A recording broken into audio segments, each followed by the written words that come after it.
Passio Domini nostri Iesu Christi, secundum Ioannem, in illo tempore,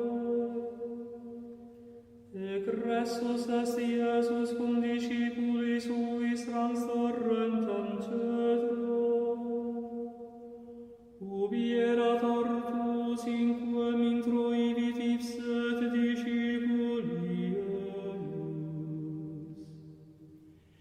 Scelat autem et Iudas qui tradebat eum locum, quia frequenter Iesus convenerat illuc cum discipuli suis. Iudas ergo cum acebis et cohortem, et a pontificibus et Phariseis ministros, venit illuc cum laternis et facibus et armis. Iesus itaque sciens omnia quo ventura erant suberenum, processit et dixit eis, quemque ridis, responderunt Iesum Nazarenum, dicit eis Iesus, ego sum. Stabat autem et Iudas qui tradebat eum cum ipsis, ut ergo dixit eis ego sum, abierunt retrorsum et cesiderunt in terra.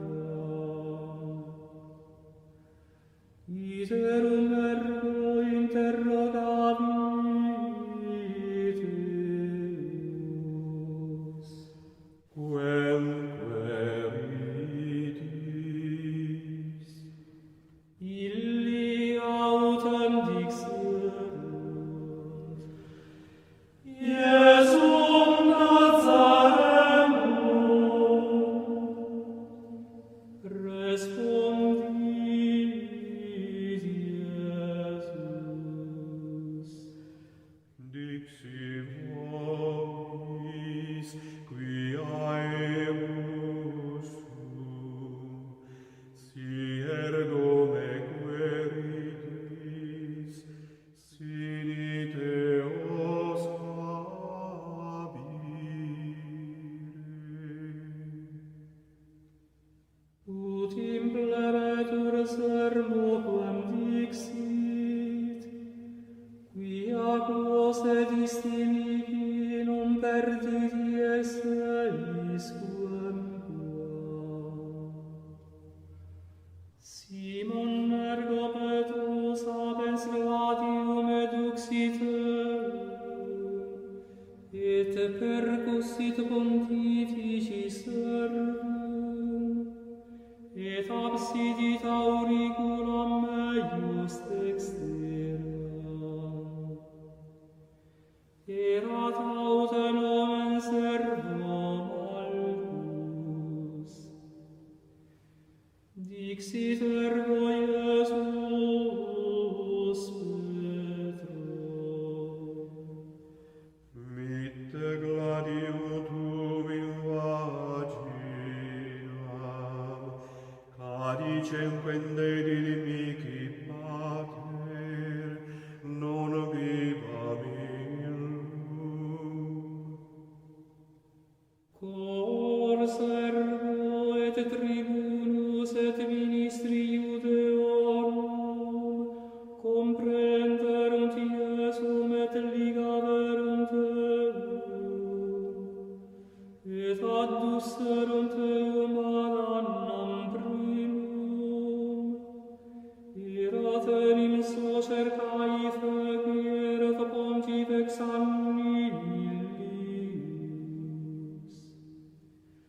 Erat autem Caefas, qui consilium dederat Iudeis, quia expeditorum hominem mori propaculo. Sequebatur autem Iesum Simon Petrus, et alius discipulus. Discipulus autem illerat nodus pontifici, et introivit cum Iesu in atrium pontificis. Petrus autem sabbat ad ostium foris. Exhibit ergo discipulus alius qui erat notus pontifici, et dixit ostiari et introduxit Petro.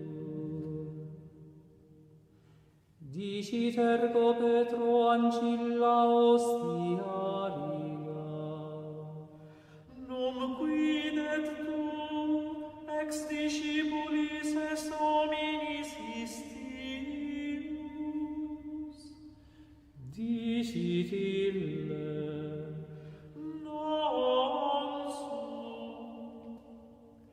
Stabant autem servi et ministri ad prunas, quia frigus erat, et calefaciebant se. Erat autem cum meis et Petrus, stans et calefaciens se. Pontifex ergo interrogavit Iesum de discipulis suis, et de doctrina eius. Respondit eit Iesus. Ego palam locutus sum mundo, ego semper docu in synagoga et in templo, qua omnes Iudei conveniunt, et in occulto locutus sum nihil, quidem me interroga eos qui audierum quil locutus ipsis, ecce iscium quid ixerim ego. Ec autem cum dixisset, unus assistens ministrorum dedita labam Iesu dicens, sic respondes pontifici. Respondit ei Iesus, Simane locutus sum, testimonium peribet demano, si autem bene, quid me cedis. et misit eum mannas ligatum ad Caefam pontifice. Erat autem Simon Petrus, stans et calefaciens se. Dixerunt ergo ei, non quidet tu ex discipulis eius est. Negavit ille et dixit, non sum. Dicit ei urus ex servis pontificis, cognatus eius cuius absidit Petrus auriculum. Non ego te vidi in orto humilum. Iterum ergo negavit Petrus, et statim Gallus cantavit. Adducunt ergo Iesum a Caifa in praetorium.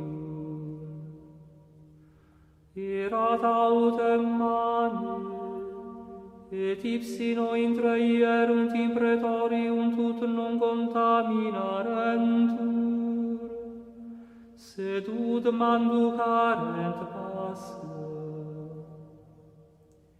Exhibit ergo Pilatus ad eos foras, et dixit: Quam accusationem affertis, adversus homine hoc. Responderunt et dixerunt ei: Si non esset in malefactor, non tibi tradissemus erum. Dixit ergo eis Pilatus: Accipite eum vos, et secundum legem vestram iudicate eum. Dixerunt ergo ei Iudei: Nobis non licet interficere quem quam. ut sermo Iesu impleretur quem dixit, significans qua mortes et moriturus. Introivit ergo iterum in praetorium Pilatus, et vocavit Iesum et dixit ei: Tu es rex Iudeorum. Respondit Iesus: Adem et ipso hoc dicis, ad ali dixerunt tibi deme. Respondit Pilatus: Nunquid ego Iudeus sum, gens tua et pontifices tradiderunt enici, quid fecisti? Respondit Iesus: Regnum meum non est de hoc mundo.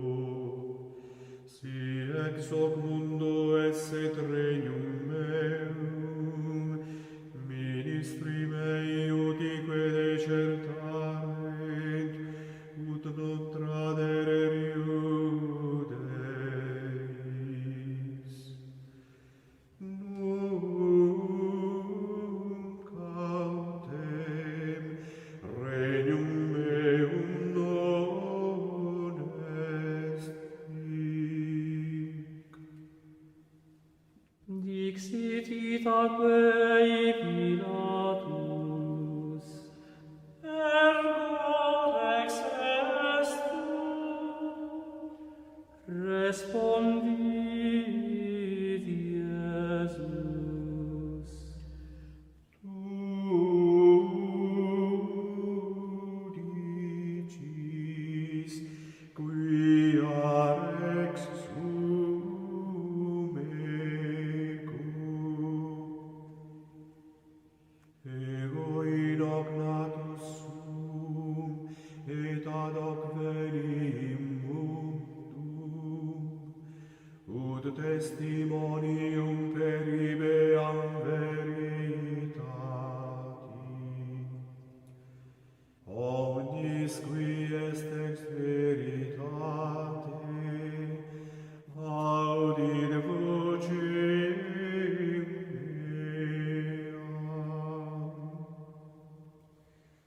Dicitei Pilatus, quid est veritas? et cum hoc dixisset,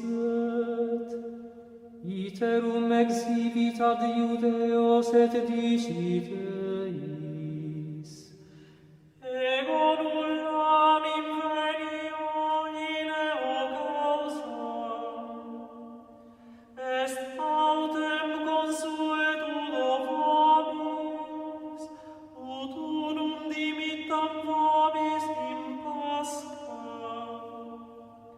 Vultis ergo dimittam vobis, regem Iudeorum. Clamaverunt ergo ursum omnes dicentes, Non nunc, sed Barabba. erat autem Barabbas latro. Tunc ergo apprendit Pilatus Iesum, et flagellavit, et milites flectentes coronam de spinis imposuerunt capiti eius, et veste purpurea circumdederunt eum, et veniebant ad eum, et dicebant, Ave, Rex Iudeorum. et dabant ei alla paz. Exhibit ergo iterum Pilatus foras, et diciteis, Ecce adduco vobis eum foras, ut cognoscatis quia nullam invenio in eo causa. exhibit ergo Iesus portans coronam spinea, et purpureum vestimentum, et diciteis, Ecce homo, cum ergo vidis eum pontifices et ministri, clamabant dicentes, Crucifice, crucificerum. diciteis Pilatus, accipite eum vos et crucificite. Ego enim non invenio in eo causa. responderunt ei Iudei, Nos legem habemus, et secundum legem Dei mori, via Filium Dei se fecit. cum ergo audisset Pilatus unc sermonem, magis iluit, et ingressus est praetorium iterum, et dixit ad Iesum, Unde est tu? Iesus autem responsum non dedit ei, dicit ergo ei Pilatus, Mihi nullo queris, nescis quia potestatem habeo crucifigerete, et potestatem habeo dimitterete. respondit Iesum, Non haberes potestatem adversum merulam, nisi tibi datum esse de super. Proptere aprime tradidit tibi, maius peccatum habet.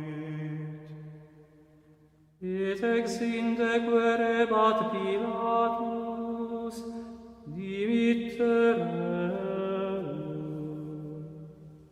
Iudei autem clamabant dicentes, Sium dimittis, non es amicus Caesaris, omnis elimquis regem facit, contradicit Caesarim.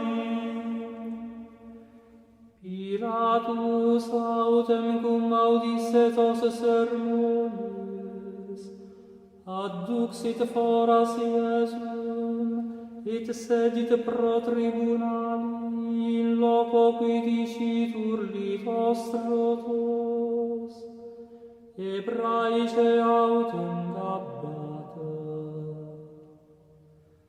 Erat autem parasceve Paschae, ora quasi sexta, et dicit Iudeis, Rex vester. illi autem clamabant, Tolle, crucificerum. dicit eis Pilatus, Regem vestrum crucifica. responderunt pontifices, Non habemus regem, nisi Caesarem. tunc ergo tradidit eis illum, ut crucificeretur. Susceperunt autem Iesum, et eduxerunt. Et vaiulans ibi crucem, exhibit in eum qui dicitur Calvarie locum, Hebraice autem Golgotha, ubi crucifixerunt eum, et cum meo alios tuos hinc et hinc medium autem Iesum. Scripsit autem et titulum Pilatus, et posuit super crucem. Erat autem scriptum, Iesus Nazarenus Rex Iudeorum. Unc ergo titulum multi Iudeorum legerunt, quia prope civitatem erat locus, ubi crucifixus est Iesus. Et erat scriptum Hebraice, Grece et Latine. Dicebant ergo Pilato pontifices Iudeorum, Noli scribere Rex Iudeorum, sed quia ipse dixit, Resum Iudeorum. respondit Pilatus, Quod scripsi, scripsi. milite indes ergo cum crucifixis sentem, acceperunt vestimenta eis, et fecerunt quatuor partes, unicuique militi partem, et tunicam. Erat autem tunica inconsutilis, de super contexta per totum. Dixerunt ergo ad imbice. Nos indamus eam, se sortiamur de illa cuius fit. Ut scriptura impleretur dicens, partiti sunt vestimenta mea sibi, et in vestem meam miserunt sortim, et milites quidem nec fecerunt. Stabant autem iuxta crucem Iesu, Mater eius et soror matris eius Maria Cleofe, et Maria Magdalene,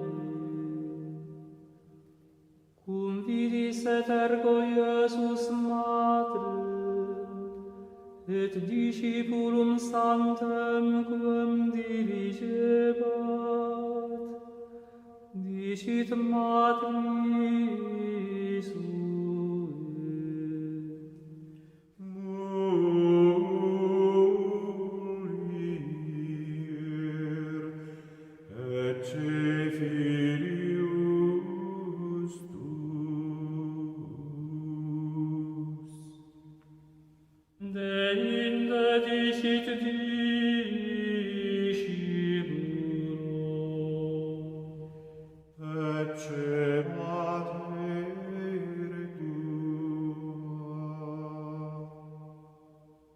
Et ex illa hora accepite discipulus in sua.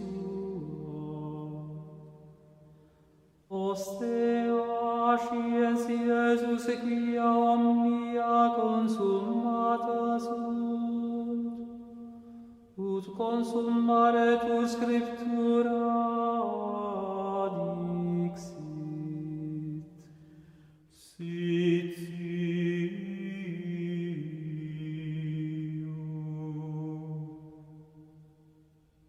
Vas ergo erat positum, aceto plenum. Illi autem sponciam plenam aceto issopo circumponentes, obtulerunt ori eius. Cum ergo accepisset Iesus acetum dixit. consummatum est. Et inclinato capite, tradidit spiritum.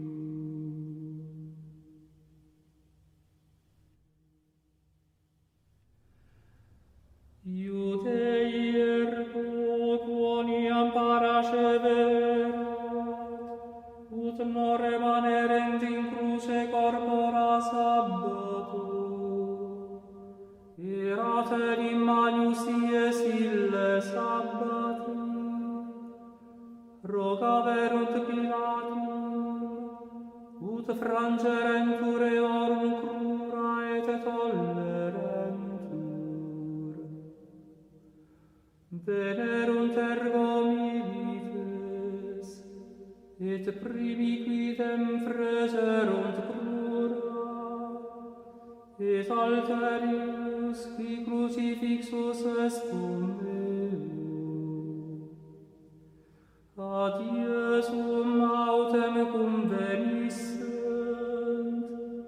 ut viderunt eum iam mortum, non freserunt eius crura, sed unus viridum lancea latus eius aperuit, et continuo exhibit sanguis et aqua.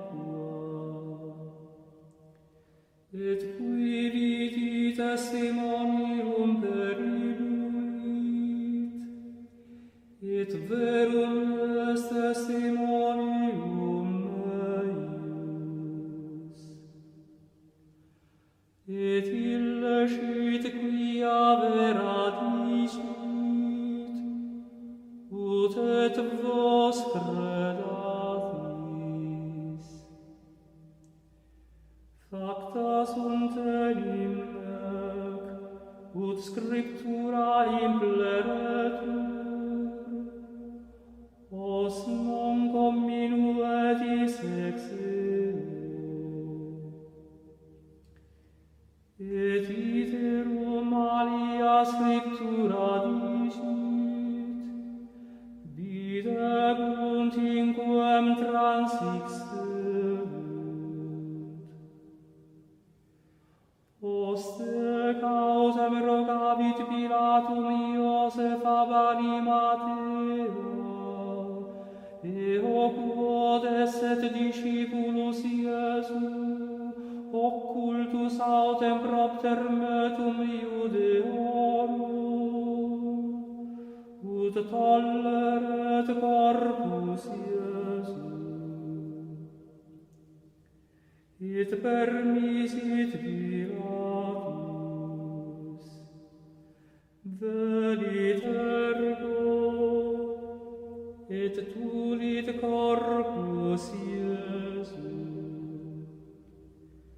Venit autem et Nicodemus, qui venerat ad Iesum nocte primum, ferens mixturam myrrhe et aloes, quasi libra sentum. Acceperunt ergo corpus Iesu, et ligaverunt illud linteis cum aromatibus, sicut mos est Iudeis ebellire. Erat autem in loco ubi crucifixus est ortus, et in orto monumentum novum, in quo nondum quis compositus erat.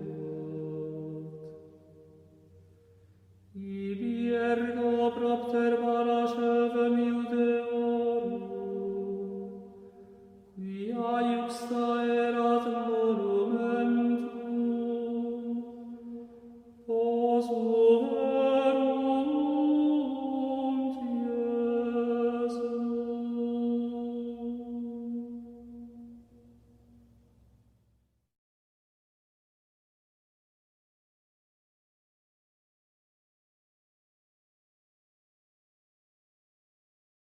Et selinium crucis, in quo salus mundi,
Opus